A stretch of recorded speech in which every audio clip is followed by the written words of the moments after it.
নিম্ন আয়ের মানুষদের মধ্যে খাদ্য নিরাপত্তায় ভূমিকা রাখতে ট্রেডিং কর্পোরেশন অব বাংলাদেশ বা টিসিবি সারা দেশে ১ কোটি ফ্যামিলি কার্ডধারী পরিবারের মাঝে ভর্তুকি মূল্যে পণ্য বিক্রি করে প্রতি মাসে।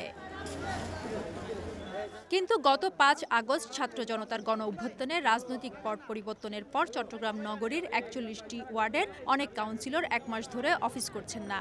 অনেকে রয়েছেন আত্মগোপনে। ফলে কাউন্সিলরদের অনুপস্থিতিতে নগরীতে আগস্ট মাসে টিসিবির ন্যায্য মূল্যে পণ্য বিক্রি কার্যক্রম চালু করা যায়নি। তবে শেষ পর্যন্ত সরকারি বিভিন্ন দফতরের কর্মকর্তাদের তত্ত্বাবধানে ডিলারদের মাঝে টিসিবির পণ্য বিক্রি কার্যক্রম শুরু হয়েছে। আর অল্প কিছু কার্ড আমার টোটাল চিটং জেলায় হলো ৫,৩৫,০৫০ জন উপভোগী। তার মধ্যে আর হয়তো ৭০,০০০ কার্ডের পণ্য বাকি আছে। আমি আশা করি আগামীকাল পরশুর মধ্যে আমি শেষ করে দিব। সংখ্যা কাটিয়ে দেরিতে হলেও আগস্ট মাসে টিসিবির পণ্য বিক্রি শুরু হয়। সেপ্টেম্বর মাসেও আঞ্চলিক অফিস থেকে গেল মাসের পণ্য তুলছেন ডিলাররা। তবে পণ্য প্রাপ্তিতে বেশ কয়েকজনের স্বাক্ষর লাগায় বিড়ম্বনায় পড়তে হচ্ছে তাদের। বিড়ম্বনা পড়তেছে, এরাও বুঝাইতে পারতেছে না, ওনারাও বুঝে নিতে পারছে। ওনাদেরকে চিঠি দিয়েছে সরকারিভাবে দেখে স্বাক্ষর করার জন্য।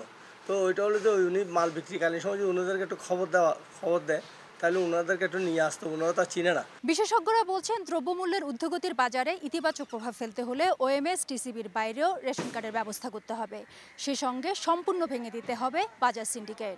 রেশনিং সিস্টেমটিকে একটু আপগ্রেড করে এখানে আপনার বিশেষ করে সমবায় পদ্ধতি যদি আমরা পণ্য সংগ্রহ এবং পণ্য বিতরণের ব্যবস্থা করতে পারি এবং টিসিবিকে আরও বেশি সক্ষম করে তোলা এবং এখানে স্বচ্ছতার জবাবদিহিতার ব্যবস্থা যদি করা যায় তাহলে কিন্তু সেটা একটা পথ খোলা আসতে পারে। চট্টগ্রামে মহানগর ও ১৫ উপজেলা মিলে মোট ৫,৩৫,০৫০ জন ফ্যামিলি কার্ডধারী টিসিবির পণ্য পেয়ে থাকে। ফেরদৌস লিপি, সময় সংবাদ, চট্টগ্রাম।